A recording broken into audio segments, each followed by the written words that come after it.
Now from Hollywood, it's time for Edmund O'Brien as... Johnny Dollar. I'm glad you're in, Dollar. This is Barton, Chief Adjuster at Cosmopolitan All Risk. When can I see you? I hope it doesn't have to be tonight. I'm ready for bed. I'm afraid it does have to be tonight. I just got a call from a city fire inspector. There's a 4-alarm blaze in the Hartford Alliance building. We carry the fire policy. Has Inspector phoned you?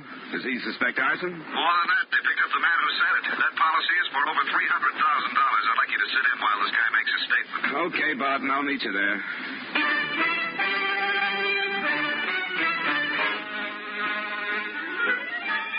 Edmund O'Brien in another adventure of the man with the action-packed expense account. America's fabulous freelance insurance investigator. Yours truly, Johnny Dollar.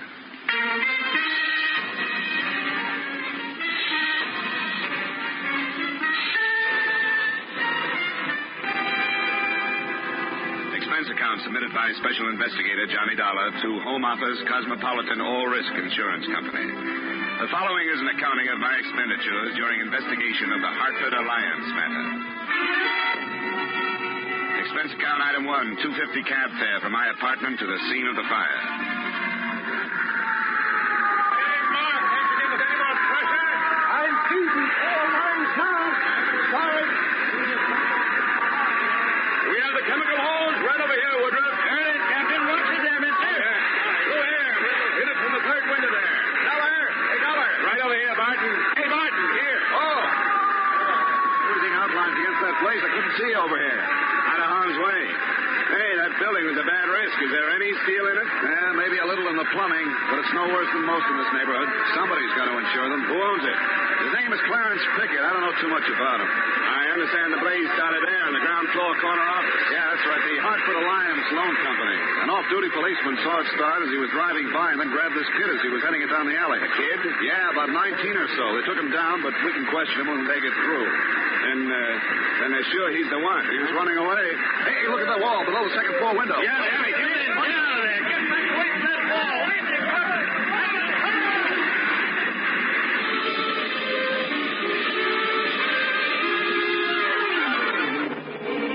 Expense count item 2, $1.75 cab fare to police headquarters where I met Sergeant Broderick, the officer in charge. This kid's a queer one. I don't know what you'll get out of him. He wouldn't even give us a name to book him under. Nothing on him that would identify him? Nothing.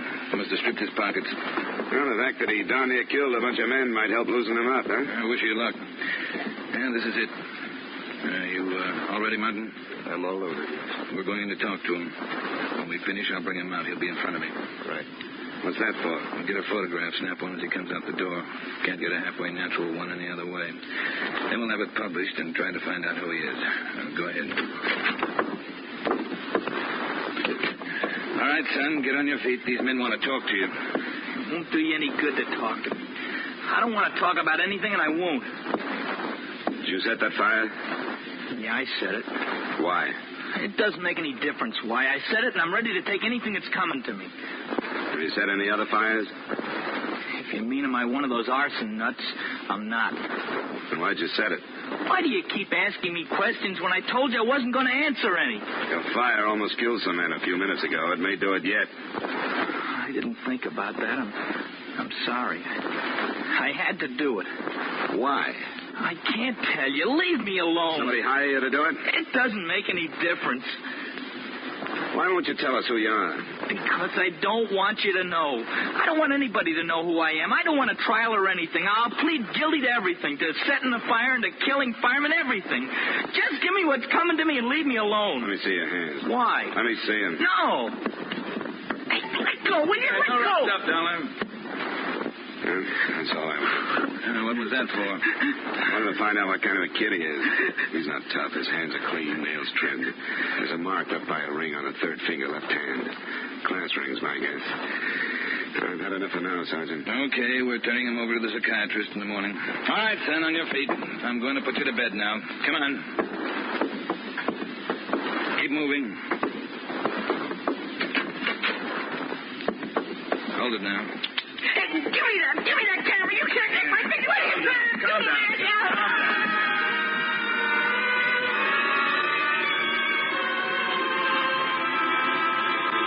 Expense count item free, $7.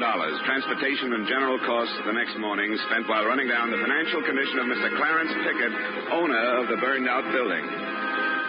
At 1 p.m., I looked for him at his home, and at 1:45, I found him viewing the charred remains of the Hartford Alliance building. Mr. Pickett? Yes? Yes? You were pointed out to me by one of the workmen. My name is Dollar. I'm working for Cosmopolitan All Risk. And I suppose there's as trouble as I am over this. My office is right there, the corner one on the third floor. That's right over the spot where the fire started. Yes, so I've been advised. And I was reminded as to how many nights I've been working there at the hour it broke out.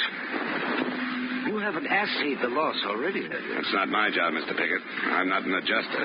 I'm a private investigator. Oh. Well, I suppose under conditions such as we find ourselves, it'd be reasonable to expect investigation. Who's that strange boy? And why did he do this thing?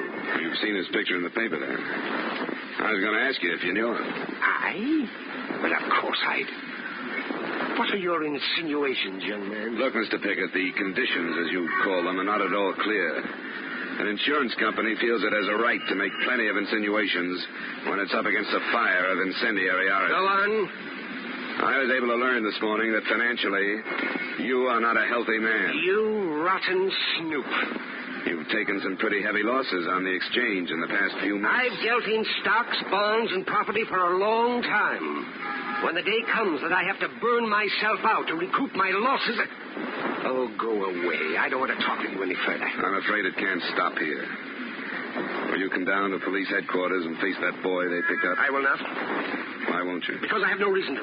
I've never seen him, and I don't care so. On the strength of your refusal, I think a court order could force you to. You do that? I certainly would. So you have nothing to lose by coming without one. Very well, Mr. Dollar. And I'll see you choke on your own insult.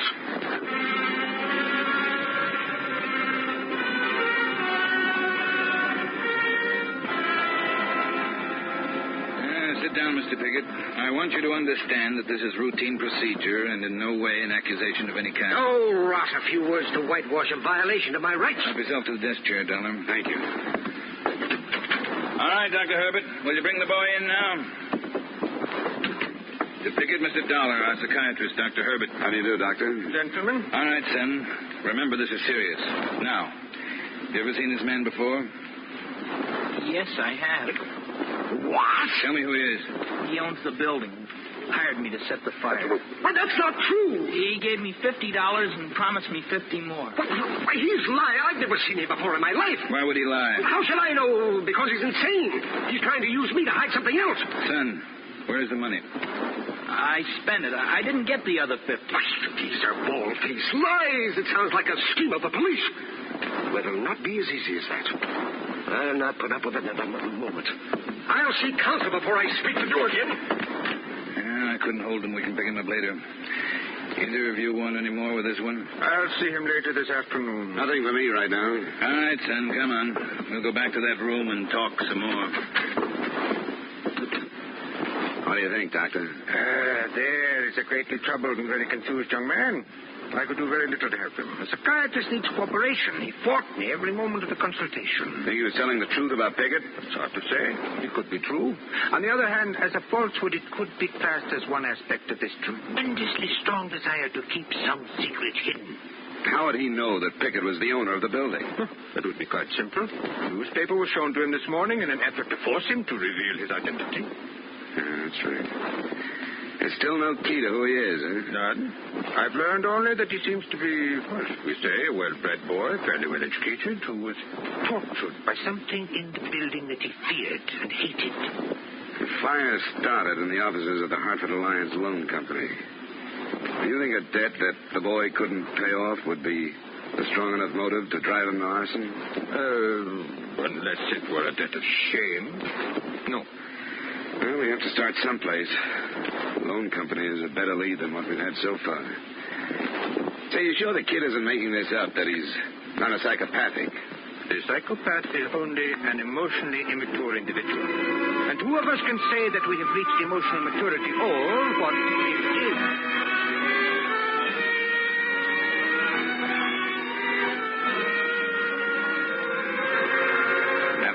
the doctor out to the bitter end. I knew no more about the arson case than I'd known before. Expense count item 4, $1.75 cab fare back to the ruins of the Hartford Alliance building. Only a guard from the fire department was there, and a workman who was busy in the same office I wanted to look over. I wouldn't come in here if I were you. You'll get dirty and it isn't too safe. I'll be all right. What do you want? Well, I got an okay from the guards out there. I'm an investigator working on this case. Oh, go ahead then. This loan outfit hired me to bring out this stuff that isn't burned, but it's all mixed up with the stuff from upstairs. Caved in. Yes, fires are a mess. And the safe from up there fell through, and I can't tell one from another. I wouldn't be surprised if the whole floor came next, what's left of it. What are you looking for? I don't know. What was upstairs? An employment agency, from what I picked up. Maids and butlers and that kind of thing. There's the one safe, and that's the other. Can you tell them apart? Why don't you take both of them out and open them? Yeah, well, all right. Give me a hand then, will you? Sure. This one's almost covered up. Hey, what's that?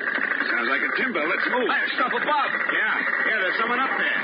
Come on, this way. Come on. Look. Hey! Hey, you up there! Hey! Hey!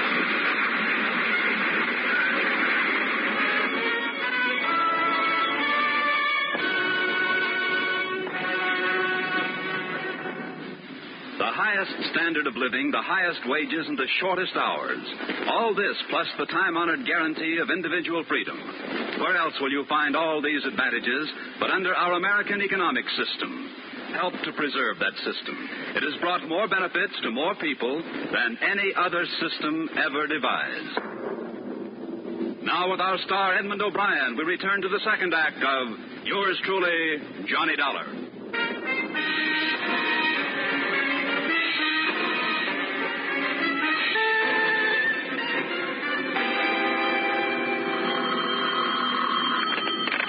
Johnny Dollar. This Spark, Johnny. How do you feel this morning? Oh, rotten. How about the workman? Bad. Still unconscious. Fractured skull and something about his back. Well, I guess I feel better than he does. Hey, Barton. Yeah? That cave-in was no accident. What's that? There was a man on the floor above us. It's one of the last things I remember. He was looking down at us holding a crowbar. Well, why didn't you say something about it yesterday? I wasn't thinking straight. You don't after a crack in the head like that. But I began to remember last night. Are you sure of this, Dollar? I guess it'll be hard to prove. There were two safes in there. One from the Hartford Alliance Loan Company and the other from the Hartford Alliance Employment Agency. It had fallen through from the office above. I don't get it. I don't either. But we just decided to move both of them out because you couldn't tell them apart without looking at their contents. And that's when the roof fell in. And you're trying to work out a connection. Oh, I don't know. Say, what about the kid? Has he been identified? Not yet. He still insists that Piggott paid him to set the blaze. Hard to prove, but I'm following it up. I wouldn't build a case on it yet. I'll try some more coffee and aspirin, and when I can make it, I'll go down and talk to the kid again.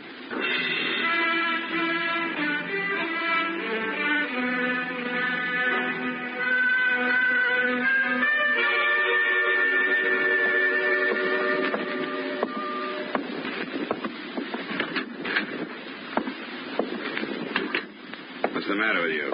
Oh, get out of here, will you? I'd like to. I wish I'd never heard of you, much less seen you. But it's my job to clean this thing up. That means putting as much evidence as I can get into the hands of the people who hired me. So settle back. I might be working on you until you're middle-aged. Pickett hired me. I told you that. Speaking as an insurance man, I'd like to believe that's true. But I don't think it is. I think something in the building was behind that fire. He paid me to do it. And why would somebody try to kill a workman and me because we were pulling a couple of office safes out of the wreckage? I don't know. I don't know anything about that. Pickett hired me. What does the Hartford Alliance Loan Company mean to you? Nothing. I don't know anything about it. Or the Hartford Alliance Employment Agency? It doesn't mean anything. It doesn't mean anything. Nothing does. I can't tell you anything. Leave me alone, will you? I can't tell you anything. Please, leave me alone.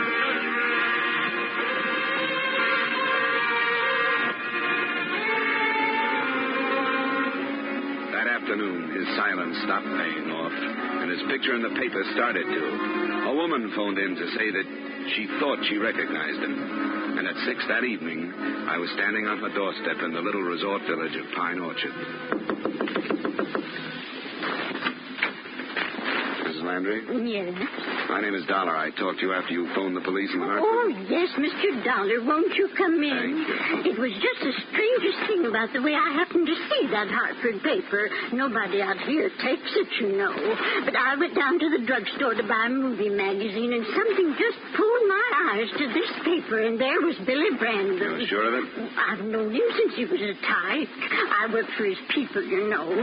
That was before Mrs. Brandon passed on 3 years ago. I can't imagine what could have got into Billy to be in such awful trouble. Is his father still alive? Oh, my, yes, a splendid man. And they live here in Pine Orchard? Only in the summer. They're from Chicago, but they have a huge estate here, loads of money. Mr. Brandon is in Florida fishing. Poor man, I don't suppose he even knows. The police are trying to locate him. Yes, I just don't know what to think of it.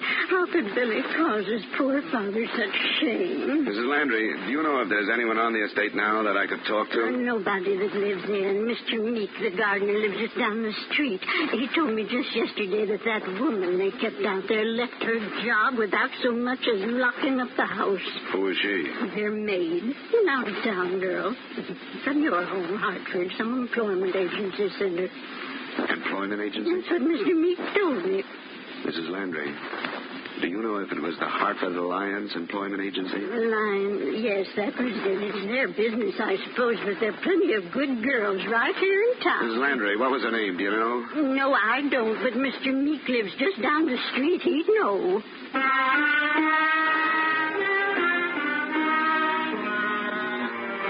The name turned out to be Belle Muir.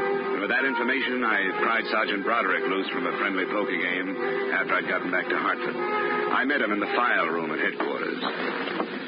Come on in, Dollar. We'll see what we can dig up. Now, give me your theory again, will you? Well, according to your psychiatrist, young Brandon was afraid of something in that building. It would seem that somebody else was afraid to see one of the two safes leave. How sure are you of that?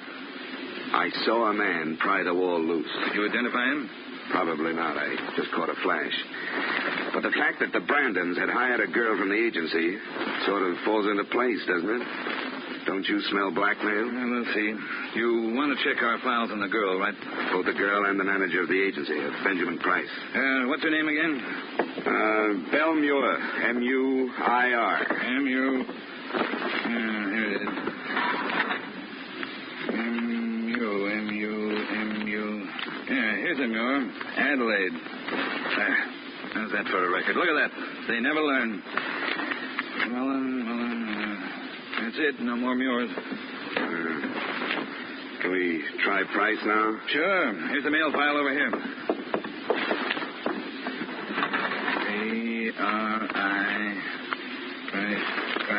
Price. Adolf. Dollar. Benjamin? Benjamin L. Benjamin L. Yeah, here he is. What do you know about that? What's on him? 1939, suspected of fraud, no indictment. 1944, suspected of receiving stolen goods, no indictment. Suspicion of fraud again in 48, no indictment.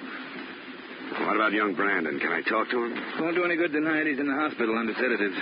You can't help feeling sorry for him. At least I can. Especially if it's blackmail. Yeah, I know. His father's due in tomorrow afternoon. Maybe he can do something with him. Well, I'll see if I can get authorization from the bunco detail to follow this through. Tomorrow we'll look into that setup. Do you care if I go ahead tonight? Where are you going? Belle Muir's. Why start with her? A couple of reasons. With a background of suspicions, but no indictments like that, Price must be smart. And I'd like her to talk to him before I do. Put him on guard and see what his next move will be. Okay, Dollar. There's no way I can stop you. You've been lucky so far. Don't foul it up now. Lucky?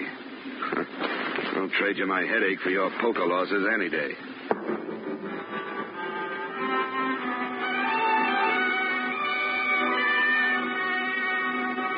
The discovery of Benjamin Price's name in the police file wasn't the only development to take place at headquarters. The desk sergeant had a message which he passed along just before I left. The workman who had been with me in the office when the wall had come down on us had died of his injuries. It wasn't just an arson case any longer.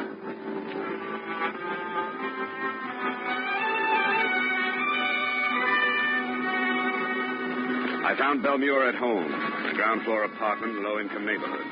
Her reaction when I introduced myself gave me nothing. She invited me in, apologized for some nylons drying on the back of a chair, and invited me to sit down. I can't believe that Mr. Brandon would do such a thing. Why would he? I think he was being blackmailed. Oh, a nice young man like him. I don't think he'd ever do anything he could be blackmailed for. He's too nice. Have you ever heard of anybody but people with nice reputations standing still for blackmail? Oh, I can't believe it. And I don't understand about the fire. Why would he do that? To try and stop the blackmailers. Now, you're the only connection we've found between the building and the Brandons. I hoped you could help us. Help you? I don't know anything about it. You got your job with the Brandons through the Hartford Alliance Employment Agency? Yeah, I've been signed with them for over a year. Is there any way they could have gotten a hold of any information they could use against the boy? I don't see how. And I swear I don't know what it could be. Young Mr. Brandon was almost too nice, if you know what I mean. Oh, just what do you mean? Well, I've had trouble with some of these spoiled rich men's sons, but Mr. Brandon never looked twice at me. Listen, you don't think that I... Why'd you leave your job so suddenly, Miss Muir? I didn't. I'm still employed. But when his father ran off to Florida and young Mr. Brandon said he was going away, I didn't see any use cooling my heels in that place away from my friends. Sure. I think you're barking up the wrong tree, Mr. Dollar. They're all nice people in the agency, every one. Mr. Price, the manager? Very nice. He has quite a record of being questioned by the police. I don't believe that. It's true. Well, I never would have suspected it. I don't know what to think of this, Mr. Dollar. I really don't. I don't either, Miss Muir. I won't take any more of your time. Thanks a lot. Well, anything I can do to help, please call on me. I said I would and left the apartment. But I got back to her position outside her door in time to hear a phone dialed and a conversation that started, "He was here."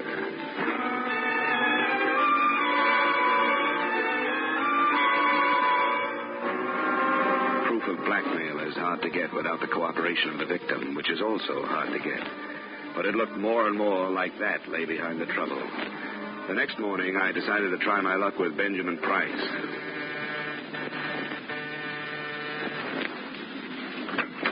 Yes? Mr. Price? That's right. My name is Dollar. I'm investigating the fire in your building with the insurance company. What do you want from me? I didn't light it. It's funny you should say that. Why? Because in a way, I think you did. You can suspect blackmail all you want. That's one thing. Making it stick is another. I guess Belle won't be much of a witness against you, will she? Best kind I can think of. We're going to get married. She's loyal. So why don't you drop it, Dollar? You won't get any place. You feel a little different now than you did when we were moving your safe out of that building. You must have gotten rid of the evidence. I don't get you. Yes, you do. I saw you. Don't you remember? I yelled at you. Don't be ridiculous. The man who was with me, the workman, died yesterday afternoon.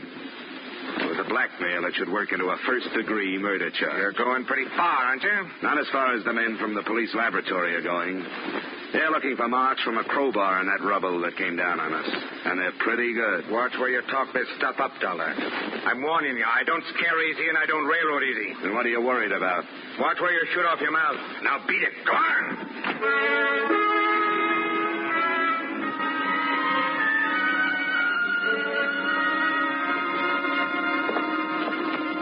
I wish you hadn't gone to him, Dollar. You said yourself he was smart. He is, but he's guilty, too.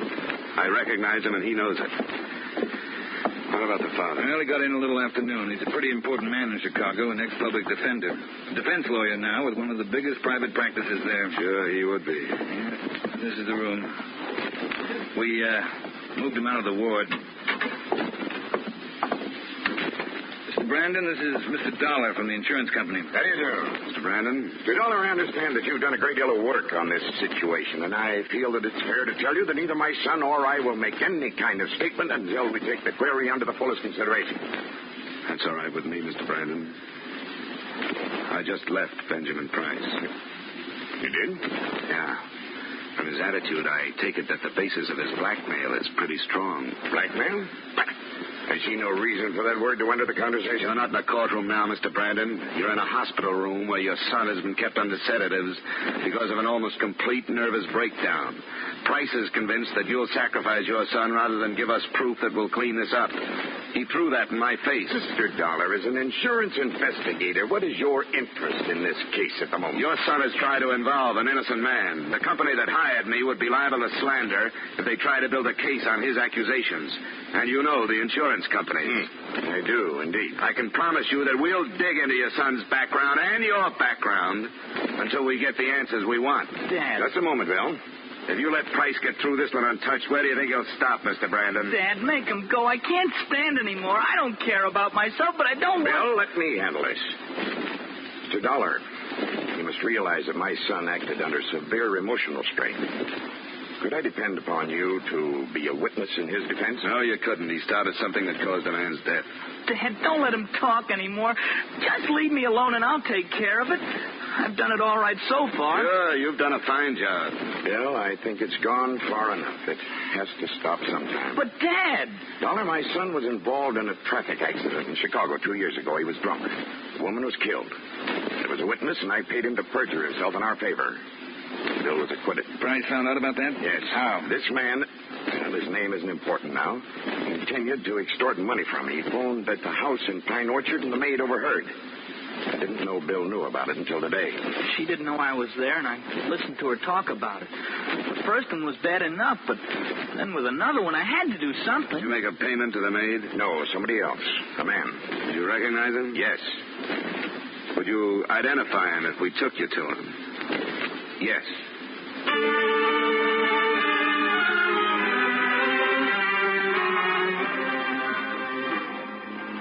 The rest, as far as I was concerned, came 20 minutes later when Mr. Brandon, Sergeant Broderick, and I stood in front of Benjamin Price's door.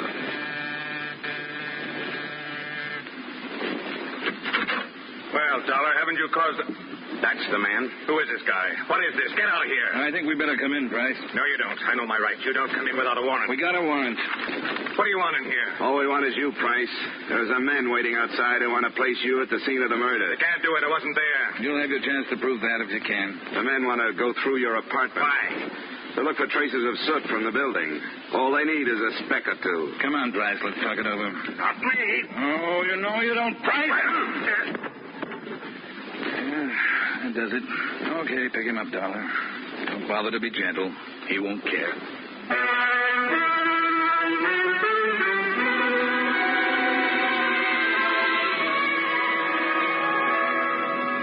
Expense account item 6, $40, miscellaneous.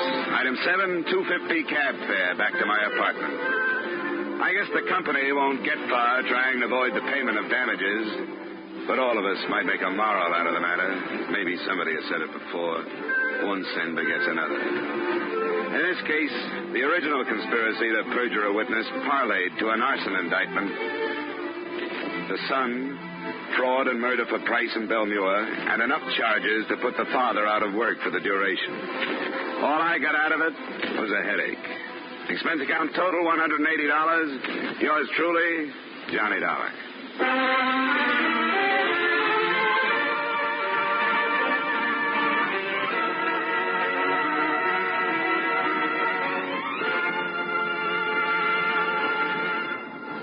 Yours truly, Johnny Dollar, stars Edmund O'Brien in the title role and is written by Gil Dowd with music composed and conducted by Leith Stevens.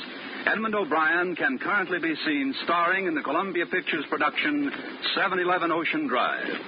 Featured in tonight's cast were Hy Averback, Ken Christie, Raymond Burr, Gil Stratton Jr., Howard McNear, Ted Osborne, and Peggy Weber. Yours truly, Johnny Dollar, is produced and directed by Jaime Del Valle.